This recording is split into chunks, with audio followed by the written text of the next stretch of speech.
2025 সালে যে সকল ছাত্রছাত্রীরা উচ্চ মাধ্যমিক পরীক্ষা দেবে তাদের জন্য নিয়ে চলে এলাম বাংলা বিষয়ে কবিতা থেকে কিছু গুরুত্বপূর্ণ প্রশ্ন। আমরা জানি 2024 সালের পরীক্ষাতে মহুয়ার দেশ এবং আমি দেখি এই দুটি কবিতা থেকে 5 মার্কের বড় প্রশ্ন এসে গেছে। তাই এই দুটি কবিতা থেকে মাত্র দুটি করে প্রশ্ন আমরা দেখে যাব এবং বাকি কবিতাগুলি থেকে 4 থেকে 5টি করে প্রশ্ন আমরা দেখে নেব, যে প্রশ্নগুলি ভীষণ গুরুত্বপূর্ণ পরীক্ষাতে আসার মতো প্রশ্ন। যেমন প্রথম, রূপনারায়ণের কূলে। এখান থেকে 4টি প্রশ্ন খুব ভালো করে পড়ে যেতে বলবো। প্রথম প্রশ্ন, মৃত্যুতে সকল দেনা শোধ করে দিতে বক্তাকে মৃত্যুতে সকল দেনা বলতে কি বোঝানো হয়েছে, সে দেনা কিভাবে শোধ করতে চেয়েছিলেন কবি। নেক্সট, দ্বিতীয় প্রশ্ন, রূপনারায়ণের কূলে জেগে উঠিলাম, কে জেগে উঠলেন, জেগে ওঠার আসল অর্থ কবিতাটির মধ্যে কিভাবে প্রকাশিত হয়েছে তা বুঝিয়ে দাও। এরপর 3 নম্বর প্রশ্ন, সে কখনো করে না বঞ্চনা, কে কখনো বঞ্চনা করে না, কবি কিভাবে সেই ভাবনায় উপনীত হয়েছে। এরপর 4 নম্বর প্রশ্ন, জানিলাম এ জগৎ স্বপ্ন নয়, রূপনারায়ণের কূলে কবিতা অবলম্বনে কবির এই ভাবনার তাৎপর্য লেখো। এই যে 4টি প্রশ্ন দিলাম রূপনারায়ণের কূলে কবিতা থেকে, এই 4টি প্রশ্ন খুব ভালো করে পড়ে রাখবে।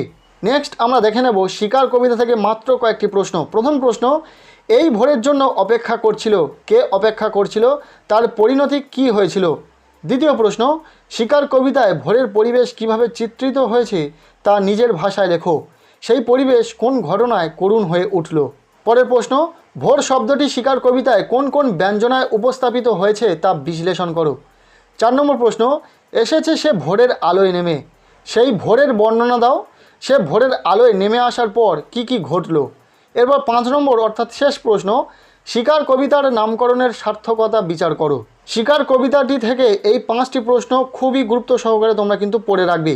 এরপর আমরা দেখে নেব মহুয়ার দেশ। 2024 সালে এই মহুয়ার দেশ কবিতা থেকে 5 মার্কের প্রশ্ন এসে গেছে। তাই এই মহুয়ার দেশ কবিতা থেকে প্রশ্ন আসার সম্ভাবনা খুবই কম। তবুও চাইলে তোমরা এই মহুয়ার দেশ কবিতা থেকে কিছু প্রশ্ন দেখে যেতে পারো, যে প্রশ্নগুলি এই মুহূর্তে অন স্ক্রিনে তোমরা দেখতে পেয়ে যাচ্ছ। এই প্রশ্নগুলি তোমরা একটু কি দেখে রাখতে পারো।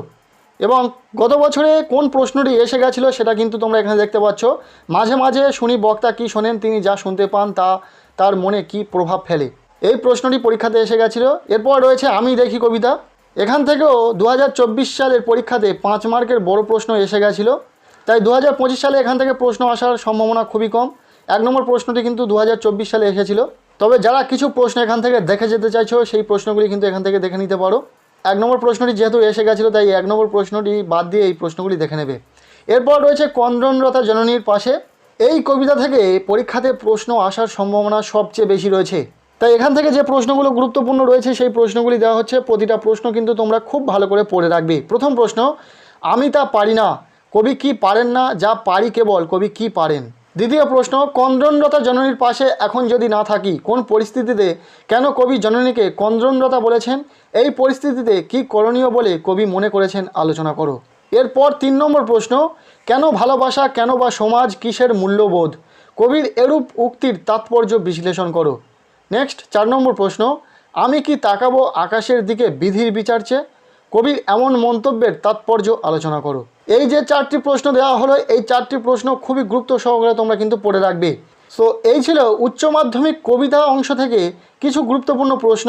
যে প্রশ্নগুলি পরীক্ষাতে আসার সম্ভাবনা রয়েছে তেমন কিছু গুরুত্বপূর্ণ প্রশ্ন তোমাদের সাথে শেয়ার করলাম। কেমন লাগলো ভিডিওটি অবশ্যই কমেন্টের মাধ্যমে জানাতে পারো। ভিডিওটি ভালো লেগে থাকলে লাইক করো।